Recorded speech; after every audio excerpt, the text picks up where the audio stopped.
블라인드라는 어플이 있습니다. 사용해본 적이 없어서. 저희도 없잖아요. 저희도 없어요, 블라인드. 있어요.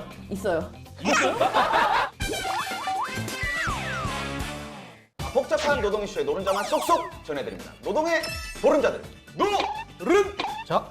말씀을 드렸는지 모르겠지만 오늘이 시즌 1의 마지막 방송입니다. 마지막도 어떻게 우연히 18회차네요. 그렇네요. 의도하지 않았는데 18회차네요. 마음속에 있는 네. 게 이제 드러난 거지. 2021 노동계 사건 따라잡기 그리고 2022 바뀌는 노동법이 오늘 주제입니다. 이러면 또 제가 할 얘기가 굉장히 많을 것 같은데. 그래서 게스트분을 모셨어요. 할 얘기가 많을 것 같아서. 어깨가 이만큼 너무 많이 하지 말라고. 나오세요.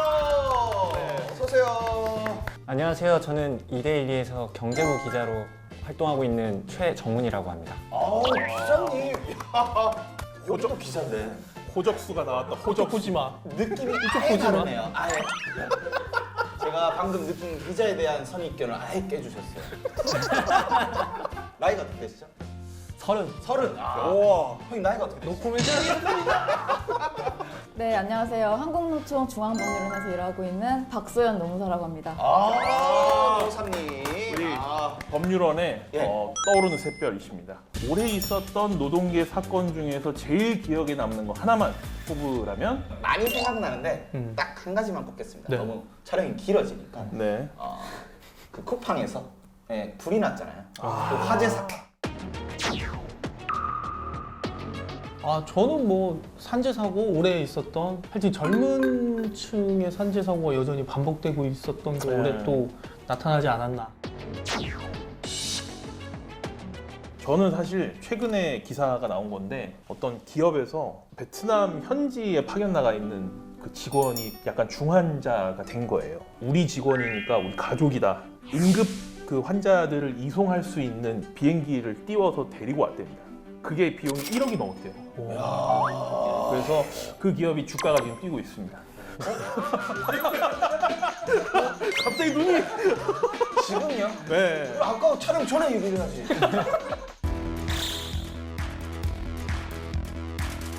저는 제가 또 30살이라서 제 주변에 아직도 이 취업이나 이런 걸 준비하는 친구들이 많거든요. 지금 막 신입사원으로 입사한 친구들도 많고 그렇겠네요. 키워드로 MZ세대를 좀 꼽아봤습니다. 뭐 아실려나 모르겠는데 그 블라인드라는 어플이 있습니다. 네. 이게 MZ세대의 특성을 좀 제대로 보여주고 있는 것 같아요. 이게 MZ세대들은 익명성도 상당히 중요하고요. 그리고 회사에 대한 충성심 이런 것보다는 조금 느슨한 연대. 회사라는 조직에 얽매이고 싶지 않은 거죠. 기자님도 블라인드 어플 사용하시나요? 저도 많이 적었습니다.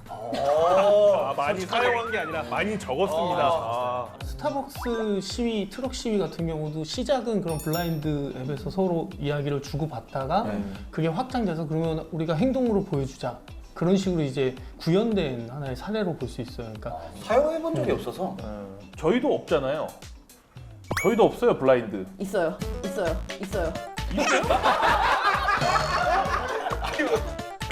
이 어느 때보다 공정이라는 거에 대해서 좀 최고로 치는 것 같아요. 공정. 분위기 공정에 자체가. 대해서. 예. 공정.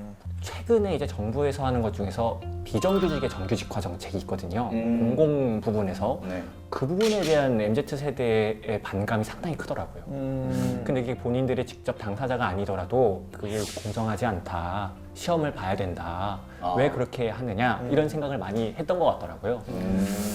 친구 중에서 서울교통공사를 다니는 친구가 또 있어요. 그런데 콜센터 직원을 정규직화 해야 된다고 했을 때 오히려 MZ세대에서 따로 만든 노조가 반대하는 시위를 따로 하기도 하고 뭐 그런 식으로 좀 반감이 컸던 것 같습니다. 그러니까 한마디인 것 같아요. 너무 취업하기 힘들어서. 나는 열심히 노력해서 공부 열심히 해가지고 시험을 봐서 나는 통과해가지고 그 합격문을 뚫고 정규직이 된 사람인데 우리가 같은 일을 한다는 이유로 같은 대접을 받아야 되냐라는 인식이 밑에 깔려있는 것 같아요. 억울한 거죠. 나의 노력을 그럼 어떻게 해? 그렇죠. 70년, 80년대 뭐 586 세대들이 대학교 가서 화염병 던지고 뭐 해도 어디든지 취업은 됐어요. 지금으로 치면 대기업들 다 취업했어요. 놀고 먹어도. 근데 지금의 세대들은 전혀 그러지 않는단 말이죠. 그 세대들에 대한 이해 없이 니들이 얘기한 거 잘못됐다고 얘기한 거 자체가 모순인 것 같다는 생각이 들어요. 사실 노른자 처음에는 이런 생각 안 했는데 거치면서 맞아. 좀 생각이 많이 바뀌게 되는 거예요. 맞아. 원래 처음에는 이런 처음에는 어조가 되게- 아니었어. 거의 네. 스탈린이었거든요. 이거야 마지막 회라서 그런지 많이 내려놓으셨네요. 올해도 여전히 코로나19 그렇죠. 대난은 평등하지 않다 뭐 이런 말이 있잖아요. 그래서 재택근무 활성화됐는데 재택 못하는 분들이 있어요.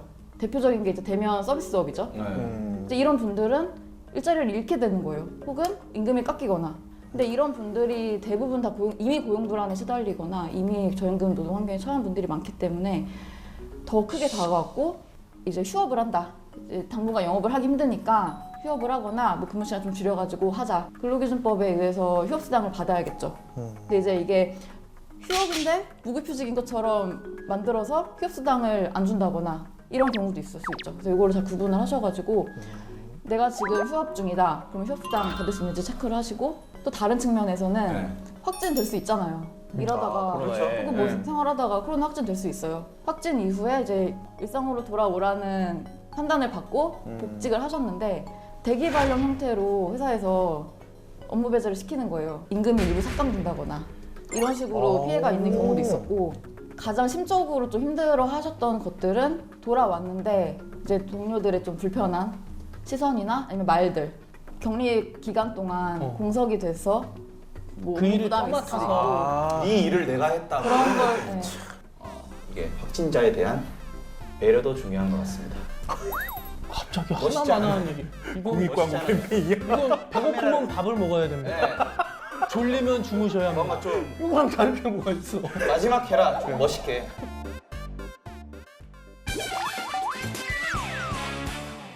자 이번에는 우리 노무사님이 힘을 좀 쓰실 차례입니다. 2022 바뀌는 노동법에 대해서 이야기를 나눠보도록 하겠습니다. 임금명세서 교부 의무화가 이제 시행이 됐습니다. 그래서 1인 이상 사업장에게 모두 임금명세서 지급 의무가 이제 도입이 됐습니다. 이 임금이 어떻게 구성이 됐냐? 이게 우리나라 임금 구조가 좀 특이한 게 수당이 너무 많아요. 임금명세서 받아보신 분들 보면은 뭐 이렇게 짜잘하게 많아 이런 생각 해보시는 분도 있을 텐데 내 이번 달 월급 뭐 250만 원이다 하면은 250만 원이 대체 어떤 수당으로 구성이 되어 있냐 요거를 확인하는 거예요. 이게 구체적으로 얼마인지. 그리고 마지막은 이제 각종 공제 내역 많이 떼가잖아요. 그래서 공제 내역도 명시를 해야 되고 금액이 어떤 명목으로 공제가 됐다라는 거를 명시를 해야 됩니다. 근데 임금 명세서를 이제 교부하지 않는다. 그럼 어떻게 하면 되죠? 이거 과태료 규정도 있기 때문에 중대한 위법행위입니다. 범죄 행위고요. 노무사님께 상담을 하면 되는 건가요, 그럼? 그 힘들어. 일이 많아. 나 빼고 다른 사람한테 하라는 거야. 진짜 이 방송 난 읽었어. 눈빛에 읽었어 지금. 입이 안 떨어지네. 이 방송을 보고 이거 나 안 받았다. 내년에 중앙법률원으로 전화를 주시면 제가 안 받겠습니다. 네, 그 내년 1월 1일부터 네. 관공서 공휴일이 5인 이상 사업장까지 전면 유급휴일로 보장이 되는데요. 소위 말하는 그 빨간 날이 다 유급휴일이 됩니다. 그래서 여기서 중요한 거는 빨간 날을 쉬게 하면서 연차를 딴다. 연차를 소진시키는 행위는 안 된다. 이제 이해하시면 되겠고 모든 사업장이 빨간 날에 쉴 수는 없을 거예요. 빨간 날에 일을 시킬 거면은 제대로 계산해서 돈을 주면 돼요. 5인 미만 사업장에 그러니까 적용 안 되는 게 굉장히 많잖아요. 근데, 근데 이번에 공휴일 관련해서도 적용이 안 되는 거는 상당히 좀 아쉬운 것 같아요. 그 외에 바뀌는 노동법들도 많지 않나요? 네, 임신한 노동자의 육아휴직 제도도 바뀌는 부분이 있습니다.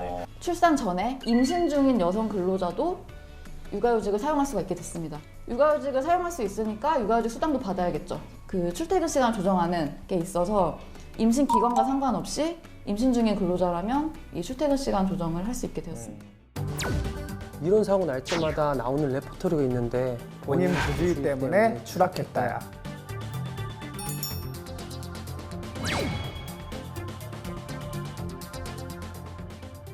2인 이상이 크게 다치거나 네. 노동자가 사망하거나 그랬을 경우에는 원하청 사업주 그리고 관리자들을 처벌할 수 있게끔 강하게 처벌할 수 있게끔 만든 법이라고 보시면 돼요. 네. 그러면 중대재해처벌법이 시행되면 어떤 부분이 달라지는 거예요, 정확하게? 복잡하긴 한데요. 네. 결론적으로는 최고 경영자, 그러니까 CEO가 처벌받을 가능성도 생기는 거죠.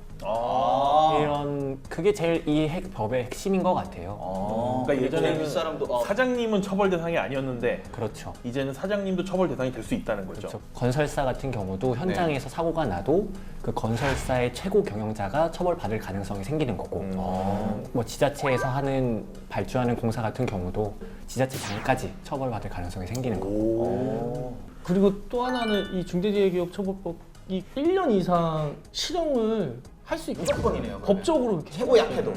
할 수 있도록 해놨어요. 그러니까 사실은 지금 원청 사업주 같은 경우는 굉장히 부담스럽죠. 엄청 부담을 좀 부담스럽죠. 느껴야지. 좀 더 조심하지 조심하라는 않을까요? 의미죠. 예. 좋은 것 같아요. 대박으로 1년 이상 지역이야. 아주 각오해. 뚜기뚜기. 뚜뚜. 1년? 뚜뚜.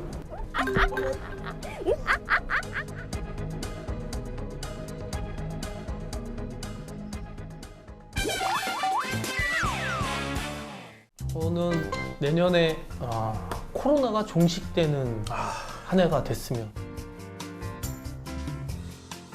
내년에 어쨌건 또 대선이 있잖아요. 내세웠던 공약을 좀 지키는 대한민국이 좀 됐으면 공약이 있나요 지금? 네. 몸과 마음 둘 다 다치지 않고 안전한 환경에서 일할 수 있는 그런 한 해가 됐으면 좋겠습니다. 열심히 일해서 집 정도는 살 수 있었으면 좋겠다.